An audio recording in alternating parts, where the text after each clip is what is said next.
Angel Binda വേൾഡിലേക്ക് ഏവർക്കും സ്വാഗതം. അപ്പോൾ ഇന്നലെ പണി മുഴുവൻ പൂർത്തിയാക്കാൻ സാധിച്ചില്ല. കുറച്ച് രണ്ടെണ്ണം അങ്ങനെ തന്നെ കിടപ്പുണ്ട്. ഇതിന്റെ ബാക്കി പണിയുണ്ട്. അപ്പം നമുക്ക് ആദ്യം തന്നെ ഇത് ചെയ്യാം. ഇത് ചെയ്ത് തീർത്തതിന് ശേഷമേ നമുക്ക് വേറെ പണിയെ കയറാൻ പറ്റത്തുള്ളൂ. അപ്പം ഞാൻ രാവിലെ തന്നെ ഈ മിഷനെ കയറാൻ പോവാണ്. അങ്ങനെ ഒരു ബ്ലൗസ് പൂർത്തിയായി. ഇനി നമുക്ക് ഇതും തയ്ക്കാം, ഇതും തയ്ക്കാം. അപ്പോൾ തേണ്ട നമ്മൾ ഈ 3 ബ്ലൗസും തയ്ച്ചു കഴിഞ്ഞു. ഇനി നമുക്ക് അടുത്ത പണിയിലേക്ക് കയറാം. ഇനി ഞാൻ പറഞ്ഞു തരാൻ പോകുന്നത് ഈ ലൂസ് പാൻറ്റാണ്. ലൂസ് പാൻറ് എന്ന് പറഞ്ഞാൽ എങ്ങും ചേർപ്പില്ലാത്ത പാൻറ്റാണ്. അപ്പം അതായത് ഇപ്പം പാൻറ് തയ്ക്കുമ്പോഴേ ഇറക്കം വളരെയധികം കുറവാണ്. ഇറക്കം കണങ്കാലിൻ്റെ ഒക്കെ മുകളിലാണ് ഇറക്കം ഇരിക്കുന്നത്. ഇപ്പം 40 ഇഞ്ച് ഇറക്കം ഉള്ളവരൊക്കെ ഇപ്പം 36 ഇഞ്ചൊക്കെ വെക്കത്തുള്ളൂ. അപ്പോൾ എനിക്കിവിടെ ഇറക്കം 36 കിട്ടിയാൽ മതി ഇറക്കം കിട്ടുന്നത്. അപ്പം തയ്യൽ നമ്മൾ 2 ഇഞ്ച് വേണം. അപ്പം കാലിന്റെ വണ്ണം ഞാൻ എടുത്തിരിക്കുന്നത് 8 ഇഞ്ചാണ്. അതിൻ്റെ കൂടെ 1 ഇഞ്ച് കൂടെ കൂട്ടി 9 ഇഞ്ച് കാലിന്റെ വണ്ണം. പിന്നെ 2 ഇഞ്ച് പടിക്ക് വേണ്ടിയിട്ട് ഇട്ടിട്ടുണ്ട്. പിന്നെ ഇത് കഴിഞ്ഞാണ് നമുക്ക് 36 ഇഞ്ച് ഇറക്കം കിട്ടേണ്ടത്. കിട്ടിയിട്ടുണ്ട് 36. പിന്നെ 2 ഇഞ്ച് മോളി പടിക്ക് വേണം. അങ്ങനെ മൊത്തം നമുക്ക് ഏതായാലും 40-41 വേണം. 40 വേണം. അപ്പം ഞാൻ പറയാൻ പോകുന്നത് മുകളിലത്തെ വണ്ണം 12 ഇഞ്ച് മതി. 12 ലൂസ് ഉൾപ്പെടെ. പിന്നെ അവിടുന്ന് താഴോട്ട് വരുമ്പോൾ 16 ഇഞ്ച് താഴ്ച വരുമ്പോഴത്തേക്ക് നമുക്കിവിടെ 15 ഇഞ്ച് വേണം. ചോട്ടില് വണ്ണം വേണം 15 അടയാളപ്പെടുത്തി. അപ്പൊ ഈ 12 നമ്മൾ ചെരിച്ച് ഈ 16 വരെ വരയ്ക്കുവാണ്. വരച്ചേ. ഇനി ഈ 16 നമ്മളിവിടെ 8 ഇഞ്ച് കണ്ടില്ലേ, അവിടോട്ട് വരയ്ക്കുവാണ്. ഇത്രയേ ഉള്ളൂ പാൻറ്റിന്റെ, ഒരു ലൂസ് പാൻറ്റിന്റെ വര. ഇനി നമുക്കിതങ്ങ് കട്ട് ചെയ്തെടുത്താൽ മാത്രം മതി. അപ്പം ഞാനിത് കട്ട് ചെയ്യാൻ പോവാണ്.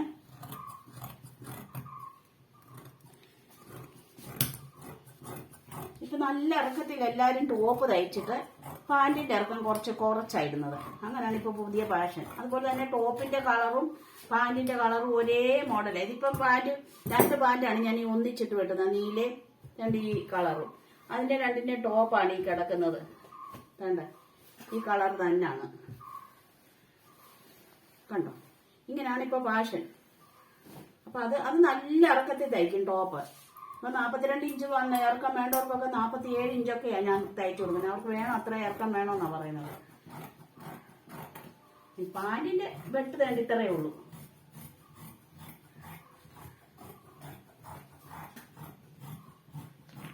കണ്ടോ,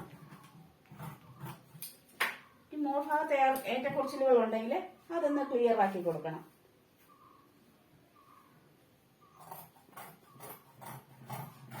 ഈ പാൻറ് തയ്ച്ചോണ്ട് വന്നിട്ട് നമുക്ക് ടോപ്പിന് വെട്ടാം. എല്ലാം കൂടെ വെട്ടിയിട്ടാൽ ശരിയാകത്തില്ല.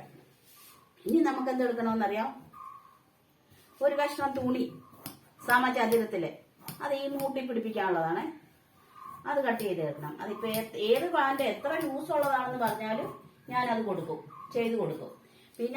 പിന്നെ നമ്മൾ എന്താ ചെയ്യുന്നത് വെച്ചാൽ ഈ ഞുറുവിട്ടതുണ്ടല്ലോ, അതിന് ഞാൻ ചെയ്യത്തില്ല. ഇങ്ങനെ മുകളിൽ ഇങ്ങനെ ഞുറുവിട്ട് ഇങ്ങനെ തയ്ക്കത്തില്ല, അതിന് ചെയ്യത്തില്ല. അപ്പൊ സമചതുരവും കൂടി ഇതേ വെട്ടിയെടുക്കാം. അപ്പൊ ഞാൻ ഈ ടോപ്പ് കട്ട് ചെയ്യാൻ പോവാണ്. ടോപ്പ് ഓരോന്നോരോന്നാണ് കട്ട് ചെയ്യുന്നത്. കാരണം എവിടെയെങ്കിലും ഒരു ശകലം എവിടെയെങ്കിലും നീങ്ങി പോയിട്ടുണ്ടെങ്കിലുണ്ടല്ലോ, നമുക്കത് തയ്യലല്ല അത് പ്രതിഫലിക്കും. അപ്പം ഞാൻ ഈ ടോപ്പ് കട്ട് ചെയ്യാൻ പോകുന്നത്, ഞാൻ പറയാൻ വരുന്നത് എന്താന്ന് ചോദിച്ചാൽ, നമ്മളിങ്ങനെ തുണി 4ആയിട്ട് മടക്കിയിട്ടിട്ടാണല്ലോ ടോപ്പിന് കട്ട് ചെയ്യുന്നത്. അപ്പം നമുക്ക് 3/4 കൈ ഇതേ കിട്ടാതെ വരും. അപ്പം അതുകൊണ്ട് നമ്മൾ ഈ വർക്കുള്ള ഫ്രണ്ട് പീസ് മാത്രമേ 2ആയിട്ട് മടക്കി ഇടാവുള്ളൂ. മറ്റേതിന് നമ്മൾ ആവശ്യത്തിന് മാത്രമേ തുണി എടുക്കാവുള്ളൂ. ബാക്കി അവിടെ ഇട്ടേക്കണം. എന്നാലേ 3/4 ആയിട്ട് നമുക്ക് കിട്ടത്തുള്ളൂ. ഞാൻ എൻ്റെ വീഡിയോയിൽ പല പ്രാവശ്യം അങ്ങനെ പറഞ്ഞിട്ടുണ്ട്. അപ്പം ഞാനിത് കട്ട് ചെയ്യാൻ പോവാണ്. അപ്പൊ ഇനി ഞാൻ പറഞ്ഞു തരാൻ പോകുന്നത്, നമ്മൾ ഈ തുണിയുടെ അളവെടുക്കുന്നത് എങ്ങനെയാണെന്ന് ചോദിച്ചാൽ, നമുക്ക് ഈ അടിയിൽ എത്ര വീതി വേണോ അത്രയും വീതിയിലാണ് തുണി മടക്കിയിടേണ്ടത്. അതിൽ കൂടുതൽ ഇടണ്ട, വെറുതെ വേസ്റ്റ് ആക്കി കളയണ്ട. അപ്പൊ ഞാൻ ഇവിടെ അടിയിലത്തെ വീതി എടുത്തിരിക്കുന്ന 13 ആണ്. ഒരു സൈഡിലോട്ട് തുണി മടക്കിയിട്ടിട്ട് എടുത്തിരിക്കുന്ന 13 ആണ്. അപ്പോൾ ആ 13 ഞാനിവിടെ 4ആയിട്ട് മടക്കി ഇട്ടിട്ട് ഞാൻ എടുത്തിരിക്കുന്നത്. അതായത് ഈ പീസിലല്ല, അടിയിലത്തെ പീസ്. കാരണം നമുക്കിത് കൈ വേണമല്ലോ, അതുകൊണ്ട്. പിന്നെ ഞാൻ എടുത്തിരിക്കുന്നത്, ഞാൻ നേരത്തെ ഒരു വീഡിയോ വിട്ടത് ഞാനിവിടെ പറഞ്ഞ 3 ഇഞ്ചാണ് ഞാൻ എടുത്തതെന്ന് പറഞ്ഞു. പക്ഷെ ഞാൻ ഇതിന് 3.5 ഇഞ്ച് എടുത്തിട്ടുണ്ട്, ഇച്ചിരി കൂടെ വിസ്താരമായിട്ട് എടുക്കാൻ വേണ്ടിയിട്ട്. പിന്നെ കൈക്കുഴി ഷോൾഡർ ഞാൻ 4.5 എടുത്തിട്ടുണ്ട്, ഇവിടെ 7 എടുത്തിട്ടുണ്ട്. കാരണം ഇത് ഇവിടെ നമുക്ക് വന്നപ്പോഴത്തേക്ക് ഇതിങ്ങോട്ട് നീങ്ങി വന്നിട്ടുണ്ടല്ലോ ഈ ഷോൾഡർ. അപ്പോൾ അതനുസരിച്ച് കൈയുടെ വ്യാസം കൂടും, അത് തന്നെയാണ് ഇവിടെ എടുത്തിരിക്കുന്നത്. പിന്നെ ഈ ഞാനിവിടെ 12.5 എടുത്തിട്ടുണ്ട്, ഈ ഞാൻ 11.5 എടുത്തിരിക്കുന്നത്. ഇവിടെ എത്ര എടുത്തോ അതിനേക്കാളും 1 ഇഞ്ച് കുറച്ച് ഇവിടെ എടുക്കണം. പിന്നെ ഇവിടെ എത്ര എടുത്തോ അത് അത്രയും തന്നെ ഈ സ്ലിറ്റിൻ്റെ അവിടെ എടുക്കണം. പിന്നെ ഇച്ചിരി വയറോ അങ്ങനെയൊക്കെ ഉള്ളവർക്കാണെങ്കിൽ അതിലും കൂട്ടിയെടുക്കണം, കാരണം ഇവിടെ ഇച്ചിരി കൂടെ വിസ്താരം വേണം. അങ്ങനെയാണ് എടുക്കേണ്ടത്. അപ്പം ഞാൻ ഇത് കട്ട് ചെയ്തുകൊണ്ട് വരാം. അങ്ങനെ ഈ ടോപ്പ് നമ്മൾ കട്ട് ചെയ്തെടുത്ത് തയ്ക്കാൻ പറ്റുമെന്നറിയാൻ മേല, ഒത്തിരി രാത്രിയായി. നോക്കാം, പരിശ്രമിക്കാം. അപ്പം ഇതിൻ്റെ കഴുത്ത് ഞാൻ കട്ട് ചെയ്തെടുത്തില്ല. എന്താണെന്ന് വെച്ചാൽ നമ്മൾ ലൈനിങ്ങുമായിട്ട് തയ്ച്ചെടുത്തതിന് ശേഷം കട്ട് ചെയ്യാം. പിന്നെ ഞാൻ ചെയ്തെന്ന് വെച്ചാൽ പ്രത്യേകിച്ചൊന്നും ചെയ്തില്ല, അതുപോലെ തന്നെ ഈ 3.5 ഇഞ്ച് ഇവിടെ അകലം വെച്ചിട്ടുണ്ട്. കഴുത്ത് പുറം കഴുത്ത് ഒട്ടും വെട്ടത്തില്ല, ഇങ്ങനെ തന്നെ ഇടും. അപ്പോൾ നമുക്കിതും തയ്ച്ചെടുത്തോണ്ട് വരാം. ഇന്നെനിക്ക് മാത്തനുണ്ട് കൂട്ടാൻ. ഞങ്ങൾ 2 പേരേ ഉള്ളൂ അല്ലേ? നമ്മൾ 2 പേര് മാത്രമേ ഉള്ളൂ അല്ലേ എടാ? കറണ്ട് പോയി, ഞാനും മാത്രം ഇവിടെ കുത്തിയിരിപ്പുണ്ട്. ലൈറ്റ് കത്തിച്ച് വെച്ചുകൊണ്ട് ഞാനും മാത്തനും ഇവിടെ കുത്തിയിരിപ്പുണ്ട്. മാത്താ നീ വാ. എവിടാ?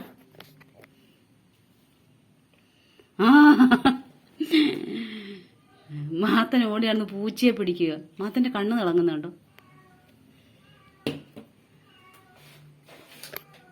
ഇനി നമ്മൾ ഷോൾഡർ പിടിപ്പിക്കാൻ പോവുകയാണേ. വേണ്ടേ, നല്ല പീസിൻ്റെ മുകളിൽ നല്ല പീസ് ഇട്ടിട്ട് ഈ ലൈനിങ് ഇതിൻ്റെ മുകളിൽ പൊട്ടിട്ടേക്കണേ. അങ്ങനെയാണ് തയ്ക്കുന്നത്. ഇവിടെ വേറൊരു വെട്ടും ഞാൻ വെച്ചിട്ടില്ല, നമ്മളിങ്ങനെ തയ്ച്ചങ്ങ് പോവുകയാണ്. തയ്ച്ച കണ്ടോ? ഇനി നമ്മളിത് തിരിച്ചിടുവാണേ. തിരിച്ചിടുമ്പോൾ ഈ തുമ്പാകത്ത് പോയിക്കോളും. കണ്ടകത്ത് പോയത് കണ്ടോ? തുമ്പെങ്ങും വെളി കാണുന്നില്ല. ഇനി നമ്മൾ ഇതിൻ്റെ മുകളിൽ കൂടെ ഒരടി ഇതേ കൂടെ കയറ്റി ഇങ്ങി വരെ ഒരടി, പിന്നെ ഒരടിയും കൂടെ, അങ്ങനെ 2 അടി അടിക്കാവേ. ഞാൻ ഈ കഴുത്താണ് വെച്ചിരിക്കുന്നത്. ഈ കഴുത്ത് വെച്ചിരിക്കുന്നത് എന്താണെന്ന് ചോദിച്ചാൽ ഈ പൂ ഇങ്ങനെയാണ് കൊടുത്തിരിക്കുന്നത്, അതുകൊണ്ടാണ് ഈ കഴുത്ത് ഇങ്ങനെ വെച്ചിരിക്കുന്നത്. അപ്പോഴത്തേണ്ടി ഈ ടോപ്പുകളെല്ലാം തയ്ച്ച് കഴിഞ്ഞു.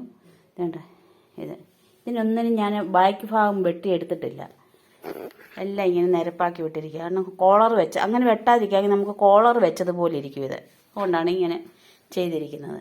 പിന്നെ ഇതിലിടയ്ക്കൊന്ന് കറണ്ട് പോയി, ഞാൻ വിചാരിച്ച് ഇന്ന് തയ്ച്ചെടുക്കാൻ പറ്റാതെ വരുമെന്ന്, പക്ഷേ ഒത്തു.